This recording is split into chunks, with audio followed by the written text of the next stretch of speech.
जय भोलेनाथ की, जय भोलेनाथ की। रुद्र संहिता सृष्टि खंड 11वां अध्याय। शिव पूजन की विधि तथा उसका फल।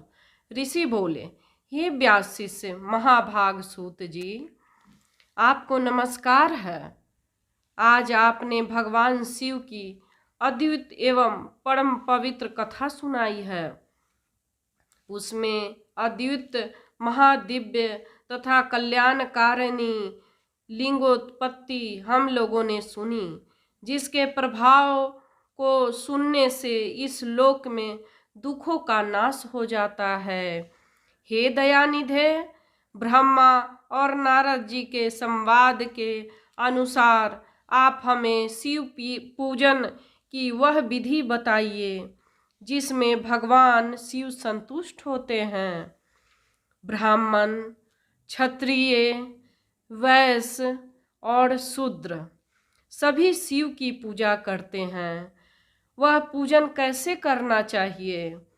आपने व्यास जी के मुख से इस विषय को जिस प्रकार सुना हो वह बताइए।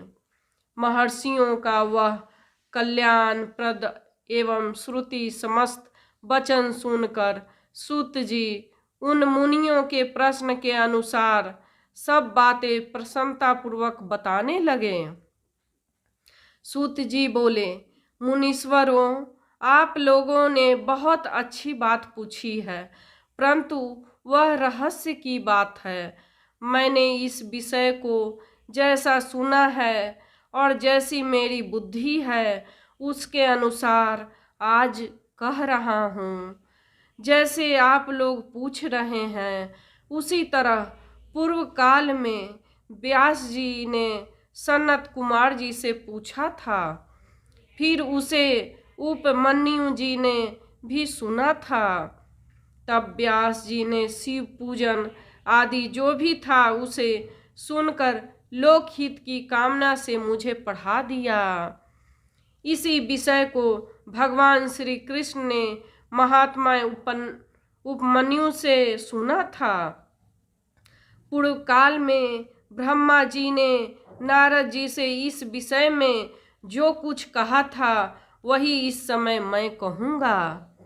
ब्रह्मा जी बोले, हे नारद, मैं संक्षेप में लिंग पूजन की विधि बता रहा हूँ, सुनिए। हे मुने, इसका वर्णन 100 वर्षों में भी नहीं किया जा सकता है। जो भगवान शंकर का सुखमय, निर्मल एवं सनातन रूप है, सभी मनोवांछित फलों की प्राप्ति के लिए उसका उत्तम भक्ति भाव से पूजन करें। दरिद्रता, रोग, दुख, शत्रुजनित पीड़ा, ये 4 प्रकार के पाप कष्ट तभी तक रहते हैं जब तक भगवान शिव का पूजन नहीं करते। भगवान शिव की पूजा होते ही सारे दुख विलीन हो जाते हैं और समस्त सुखों की प्राप्ति हो जाती है। तत्पश्चात समय आने पर उपासक की मुक्ति भी हो जाती है। जो मानव शरीर का आश्रय लेकर मुख्यतया संतान सुख की कामना करता है, उसे चाहिए कि संपूर्ण कार्यों और मनोरथों के साधक महादेव जी की पूजा करे। ब्राह्मण, क्षत्रिय, वैश्य और शूद्र भी संपूर्ण कामनाओं तथा प्रयोजनों की सिद्धि के लिए क्रम से विधि के अनुसार भगवान शंकर की पूजा करें। प्रातःकाल ब्रह्म मुहूर्त में उठकर गुरु तथा शिव का स्मरण करके पुनः तीर्थों का चिंतन करके भगवान विष्णु का ध्यान करें। हे मुने, इसके बाद मेरा देवताओं का और मुनि आदि का स्मरण चिंतन करके स्तोत्र पाठ पूर्वक शंकर जी का विधि पूर्वक नाम ले। उसके बाद शैया से उठकर निवास स्थान से दक्षिण दिशा में जाकर मल त्याग करें। हे मुने, एकांत में मलोत्सर्ग करना चाहिए। उसके शुद्ध होने के लिए वे विधि मैंने सुन रखी है। आप लोगों को उसी से आज कहता हूँ, उसी को मन को एकाग्र करके सुने। जय भोलेनाथ। ब्राह्मण गुद्दा के शुद्धि के लिए 5 बार मिट्टी का लेपन करे और धोएं। क्षत्रिय 4 बार, वैश्य 3 बार और शूद्र 2 बार विधि पूर्वक गुद्दा की शुद्धि के लिए उसमें मिट्टी लगाएं। लिंग में भी 1 बार प्रयत्न पूर्वक मिट्टी लगानी चाहिए। तत्पश्चात बाएं हाथ से 10 बार और दोनों हाथों में 7 बार मिट्टी लगाएं। ही तात प्रत्येक पैर में 3-3 बार मिट्टी लगाएं। फिर दोनों हाथों में 3 बार मिट्टी लगाकर धोएं। स्त्रियों को शूद्र के भांति अच्छी तरह मिट्टी लगानी चाहिए। हाथ पैर धोकर पूर्ववत शुद्ध मिट्टी का संग्रह करना चाहिए। इसके बाद मनुष्य अपने वर्ण के अनुसार दतवन करना चाहिए।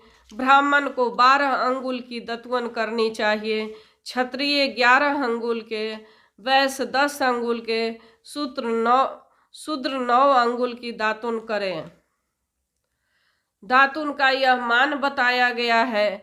मनु स्मृति के अनुसार काल दोष का विचार करके ही दातुन करें या त्याग दें।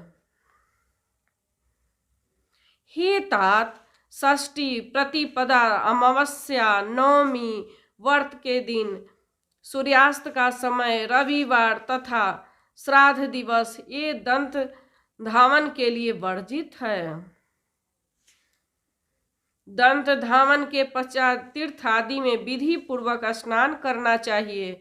विशेष देश काल आने पर मंत्रोच्चारण पूर्वक स्नान करना चाहिए। स्नान के पश्चात पहले आचमन करके धुला हुआ वस्त्र धारण करें। फिर सुंदर एकांत स्थल में बैठकर संध्या विधि का अनुष्ठान करें। यथा योग्य संध्या विधि करके पूजन का कार्य आरंभ करें। मन को सुस्थिर करके पूजा गृह में प्रवेश कर वहां पूजन सामग्री लेकर सुंदर आसन पर बैठें। पहले न्यास आदि करके कर्मशः महादेव जी के पूजा करें। शिव जी के पूजा से पहले गणेश जी के, द्वारपालों की, दिक्पालों की भली भांति पूजा करके बाद में देवता के लिए पीठ की स्थापना करें। जय भोलेनाथ। अथवा अष्टदल कमल बनाकर पूजा द्रव्य के समीप बैठकर उस कमल पर भगवान शिव को समासीन करें। तत्पश्चात 3 बार आचमन करके पुनः दोनों को हाथ धोकर 3 प्राणायाम करके मध्यम प्राणायाम अर्थात कुंभक करके समय त्रिनेत्रधारी भगवान शिव को इस प्रकार ध्यान करें। उनके 5 मुख हैं, 10 भुजाएं हैं, शुद्ध स्फटिक के समान उनकी कांति है। वे सब प्रकार के आभूषणों से विभूषित हैं तथा वे व्याघ्र चर्म का उत्तरीय ओढ़े हुए हैं। उनके सारूप्य की भावना करके मनुष्य सदा के लिए अपने पाप को भस्म कर डाले। इस प्रकार की भावना से युक्त होकर वहां पर शिव के प्रतिष्ठापित कर उन्हें परमेश्वर की पूजा करें।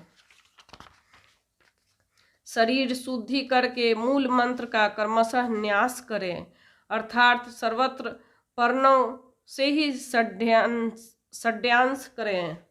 इस प्रकार हृदय न्यास करके पूजा आरंभ करें। पाद अर्घ्य आचमन के लिए पात्रों को तैयार करके रखें। बुद्धिमान पुरुष विधि पूर्वक भिन्न भिन्न प्रकार के 9 कलश स्थापित करें। उन्हें कुशाओं से ढककर कुशाओं से ही जल लेकर सबका प्रोक्षण करें। उन सभी पात्रों में शीतल जल डालें। तत्पश्चात बुद्धिमान पुरुष देखभाल प्रणव मंत्र के द्वारा उनमें इन द्रव्यों का डालें। खस और चंदन के पाद मात्र में रखें। चमेली के फूल, शीतल चीनी, कपूर, बड़ की जड़ तथा तामल, इन सबको यथोचित रूप से कूट पीस कर चूर्ण बनाकर आचमनीय पात्र पंचमात्र में डालें। ये सब चंदन सहित सभी पात्रों में डालना चाहिए। देवाधिदेव महादेव जी के पार्श्व भाग में नंदीश्वर का पूजन करें। गंध, धूप, दीप आदि विविध उपचारों से शिव की पूजा करें। फिर प्रसन्नता पूर्वक लिंग शुद्धि करके मनुष्य उचित रूप से मंत्र समूहों को आदि में प्रणव तथा अंत में नमः पद जोड़कर उनके द्वारा इष्ट देव के लिए अथवा प्रणव का उच्चारण करके स्वस्तिक पद आदि आसन की कल्पना करें। पुनः यह भावना करें कि इस कमल का पूर्व दल साक्षात अनिमा नामक ऐश्वर्य रूप तथा अविनाशी है, दक्षिण दल लघिमा है, पश्चिम दल महिमा है, उत्तर दल प्राप्ति है, अग्नि कोण का दल प्राकाम्य है, नर्तिक्य कोण का दल ईशित्व है, वाय कोण का दल वसित्व है, ईशान कोण का दल सर्वज्ञत्व है। सब कमल की कर्णिका का सोम कहा जाता है। इस सोम के नीचे सूर्य है, सूर्य के नीचे यह अग्नि है और अग्नि के नीचे धर्म आदि कर्मशः कल्पना करें। इसके पश्चात चारों दिशाओं में अवयव आदि का तथा सोम के नीचे तीनों गुणों की कल्पना करें। इसके बाद ओम सजोजातम प्रमदामि इत्यादि मंत्र से परमेश्वर शिव का आह्वान करके ओम वामदेवाय नमः इत्यादि वामदेव मंत्र से उन्हें आसन पर विराजमान करें। फिर तत्पुरुषाय विद्महे इत्यादि गायत्री द्वारा इष्ट देव का सानिध्य प्राप्त करें। ओम अघोरभ्यम इत्यादि अघोर मंत्र से वहाँ निरुद्ध करें।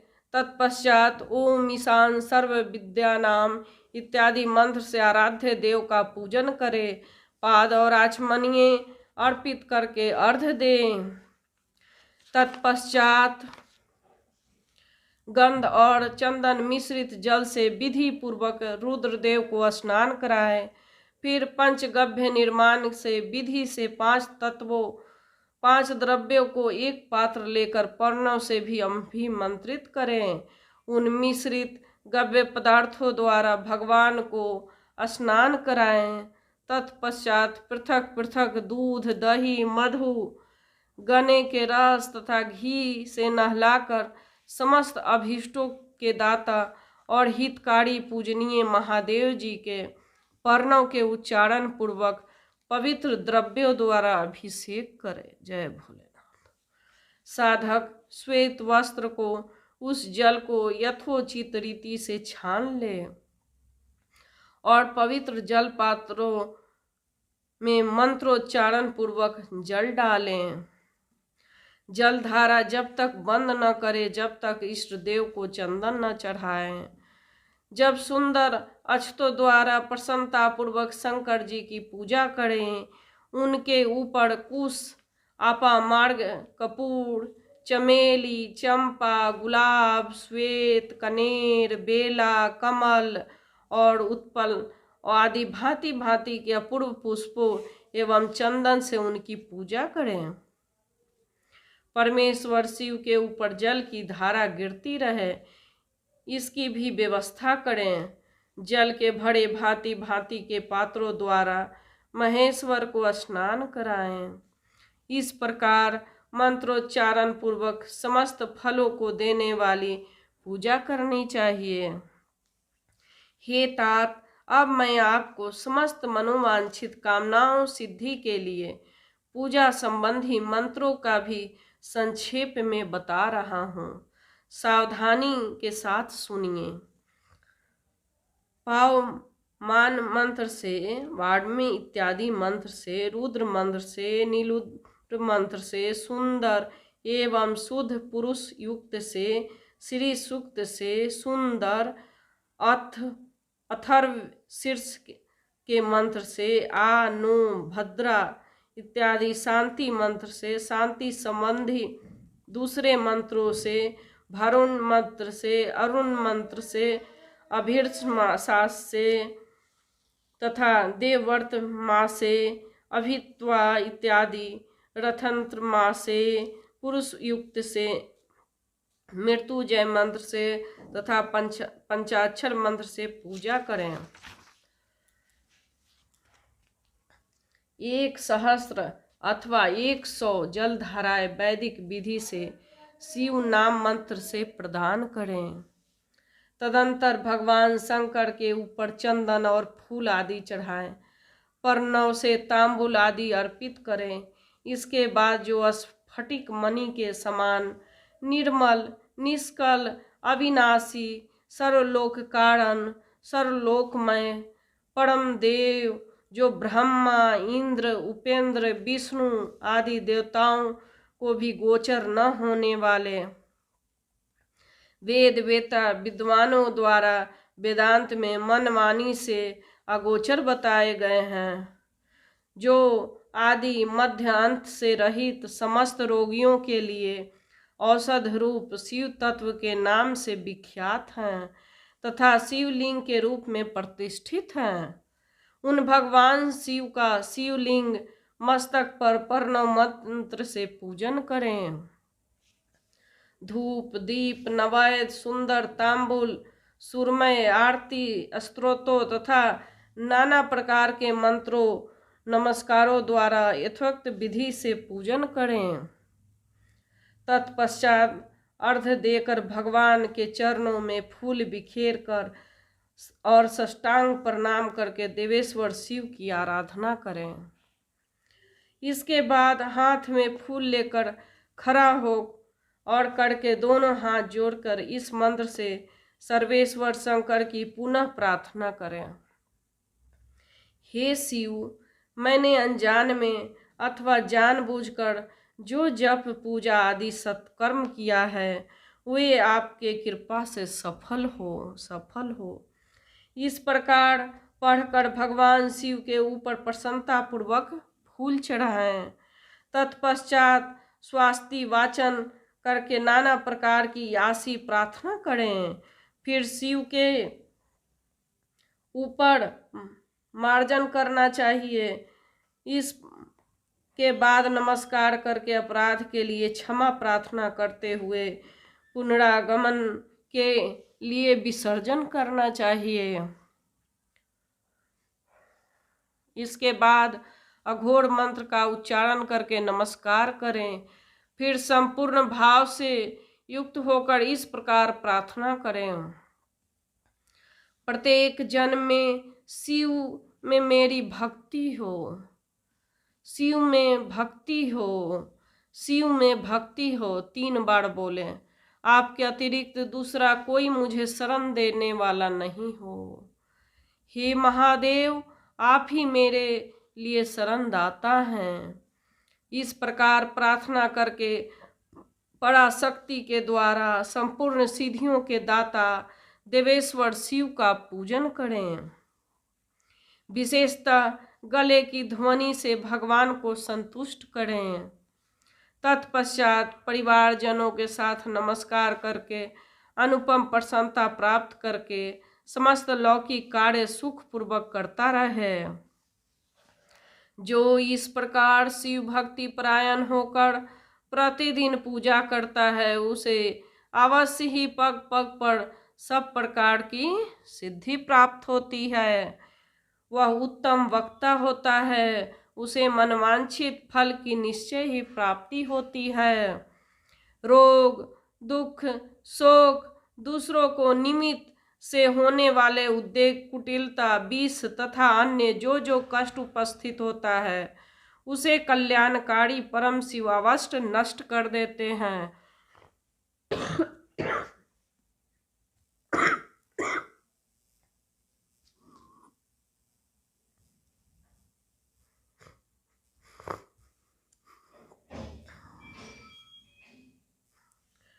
उस उपासक का कल्याण होता है। जैसे शुक्ल पक्ष में चंद्रमा बढ़ता है, वैसे ही शंकर की पूजा से उसमें अवश्य सद्गुणों की वृद्धि होती है। हे मुनि श्रेष्ठ, इस प्रकार मैंने शिव की पूजन का विधान आपको बताया। हे नारद, अब आप और क्या पूछना तथा सुनना चाहते हैं? रुद्र संहिता सृष्टि खंड समाप्त। जय भोलेनाथ की जय। भोले